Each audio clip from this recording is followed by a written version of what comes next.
Assalamualaikum dan salam sejahtera. Hari ini kita sambung perbincangan kita dalam topik yang berikutnya, iaitu 4.4 kawalan pneumatik. Baik, kita tengok konsep sistem kawalan pneumatik. Pneumatik berasal daripada bahasa Yunani, iaitu pneuma, yang bererti udara ataupun angin. Semua sistem yang menggunakan tenaga yang disimpan dalam bentuk udara yang dimanfaatkan untuk menghasilkan suatu kerja disebut dengan sistem pneumatik.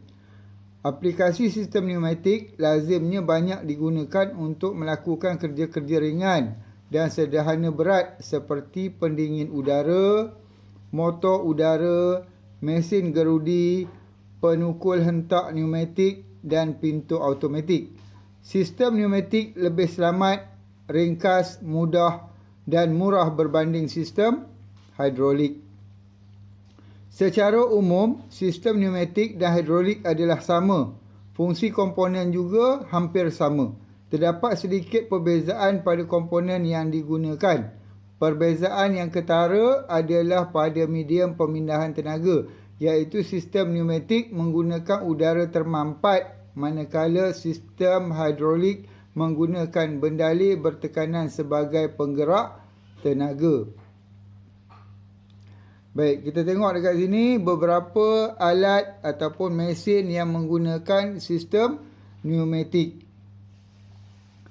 Pertama, penukul hentak pneumatik. Penukul hentak pneumatik, yang ini yang digunakan untuk memecahkan batu ataupun untuk membuat pemadatan pada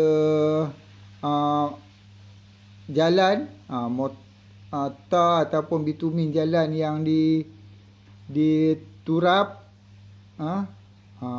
Kalau nak dipadatkan, dia menggunakan mesin hentak ni, tetapi dia punya bahagian bawah tu lainlah, dia dilebarkan. Kemudian tukul serpih pneumatik. Tukul serpih pneumatik ni biasa digunakan untuk memecah konkrit, memecah batu yang memerlukan kekuatan, untuk membuat pemecahan. Baik. Kemudian yang seterusnya, yang ketiga, ialah mesin paku tembak, yang digunakan untuk memaku perabot-perabot. Biasanya digunakanlah ni. Seterusnya kita lihat kelebihan dan kekurangan sistem kawalan pneumatik. Mula-mula kita lihat kelebihan sistem ni.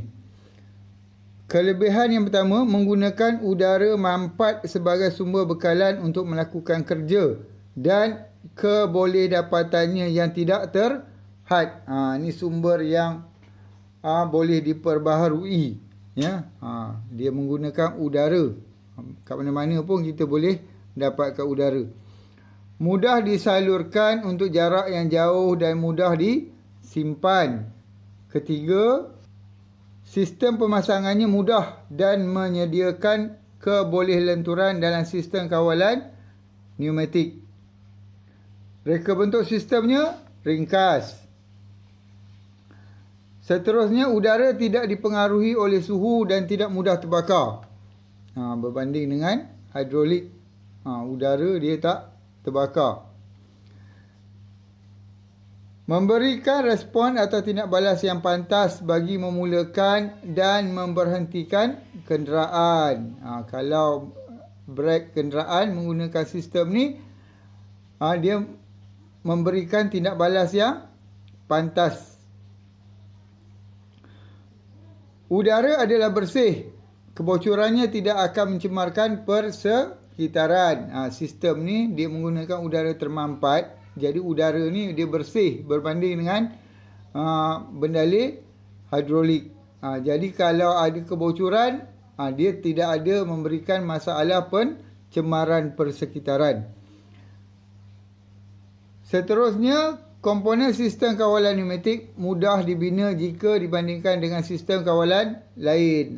Kalau menggunakan sistem pneumatik ni dia mudah untuk dibina. Baik, kita lihat pula kekurangan sistem kawalan pneumatik ini. Yang pertama, udara berupaya menyerap kelembapan yang akan mempengaruhi sistem kawalan pneumatik. Sebab tambahan lagi di negara kita ni, udara di negara kita ni udara yang lembap. Udara yang lembap. Jadi kelembapan tu akan mempengaruhi sistem kawalan pneumatik ni. Kalau dia masuk ke dalam sistem, dia boleh menyebabkan pengkaratan yang akan menjejaskan kelancaran sistem ni. Kedua, memerlukan pemasangan peralatan pemampatan udara. Dia perlu ada pemampat ataupun kompresor, supaya mendapatkan udara termampat tadi. Tekanan udara terhad bergantung kepada kapasiti pemampat. Tekanan ni bergantung kepada kapasiti ataupun kekuatan pemampat tu. Kalau pemampat itu mempunyai kuasa yang besar, kita dapatkan udara yang bertekanan lebih tinggi. Kalau kuasa bagi pemampat tu kecil, udara termampat yang dihasilkan adalah agak rendah. Keempat, sistem kawalan pneumatik mudah terdedah kepada kebocoran yang akan menyebabkan kecekapan berkurangan. Sistem ni dia mudah bocor. Mudah bocor. Bila bocor, dia akan kurang cekap sebab tekanan dia akan berkurangan. Kelima, potensi terhadap pencemaran bunyi disebabkan udara exhaust yang berbunyi bising. Berbanding dengan hidrolik, pneumatik ni dia lebih bising. Sebab udara tadi, selepas digunakan, udara termampat tadi dia dilepaskan ke atmosfera melalui exhaust. Jadi dia bunyi bising masa tu.